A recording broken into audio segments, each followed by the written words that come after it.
കഷ്ടകാലം അത് പലതരത്തിലാണ് ബ്ലാസ്റ്റേഴ്സിനെ വേട്ടയാടിക്കൊണ്ടിരിക്കുന്നത്. നിലവിൽ തുടർ പരാജയങ്ങളോടെ ലീഗ് ടേബിളിൽ പിന്നിലായിക്കൊണ്ടിരിക്കുകയാണ് ബ്ലാസ്റ്റേഴ്സ്. സീസൺ പകുതി പിന്നിടുമ്പോഴും കെട്ടുറപ്പുള്ള ഒരു ടീമിനെ കളത്തിലിറക്കാൻ പോലും ബ്ലാസ്റ്റേഴ്സിന് ഇതുവരെ സാധിച്ചിട്ടില്ല. മികച്ച ഇന്ത്യൻ താരങ്ങളുടെ അഭാവമാണ് പ്രധാനമായും ചൂണ്ടിക്കാണിക്കപ്പെടുന്നത്. ബ്ലാസ്റ്റേഴ്സിൽ നിന്ന് പുറത്താക്കപ്പെട്ട പരിശീലകൻ മിക്കയിൽ സ്റ്റാറെ ഇത്തരത്തിലൊരു ആരോപണം മാനേജ്മെന്റിനെതിരെ ഉന്നയിക്കുകയും ചെയ്തിരുന്നു. എന്നാൽ ഈ പ്രതിസന്ധികൾക്കെല്ലാം പുറമെ ബ്ലാസ്റ്റേഴ്സിന്റെ സൂപ്പർ താരമായ ഹീസസ് ജിമനസ് പരിക്കേറ്റ് പുറത്തായിരിക്കുകയാണ്.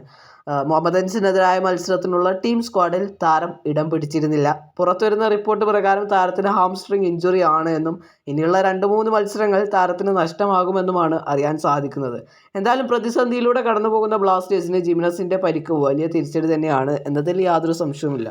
നിലവിൽ കേരള ബ്ലാസ്റ്റേഴ്സിനായി ഹീസസ് ജിമനസ് 12 മത്സരങ്ങളിൽ നിന്ന് 9 ഗോളും 2 അസിസ്റ്റും നേടിയിട്ടുണ്ട്. നിലവിൽ കേരള ബ്ലാസ്റ്റേഴ്സ് പോയിന്റ് പട്ടികയിൽ 10ാം സ്ഥാനത്താണ്. പുറത്താക്കപ്പെട്ട പരിശീലകൻ മിക്കയിൽ സ്റ്റാറേക്ക് പകരക്കാരനെ ഇതുവരെ കേരള ബ്ലാസ്റ്റേഴ്സ് അനൗൺസ് ചെയ്തിട്ടില്ല. ഈ ഒരാഴ്ചയിൽ തന്നെ കേരള ബ്ലാസ്റ്റേഴ്സ് പുതിയ പരിശീലകനെ അനൗൺസ് ചെയ്യുമെന്നാണ് പ്രതീക്ഷിക്കുന്നത്.